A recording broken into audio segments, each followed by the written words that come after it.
আমি এই বেকিং লাইফে আসার পর বুঝতে পেরেছি কে আমার সত্যিকারের বন্ধু এবং কে আমার সত্যিকারেরই মানে সাপোর্টার, যারা আমাকে সাপোর্ট করে মানে মিষ্টি কেককে ভালোবাসে।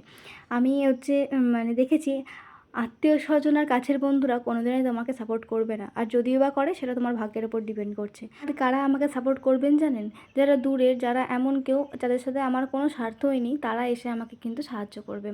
আমার থেকে একটা জিনিস নেবে এবং নেওয়ার পরে তারা তো টাকা দিয়ে জিনিসটা কিনছে, আমি দেখেছি।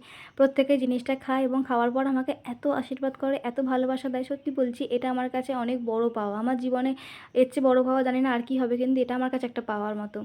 তারা আমাকে নিজের ফ্যামিলির চোখে দেখে।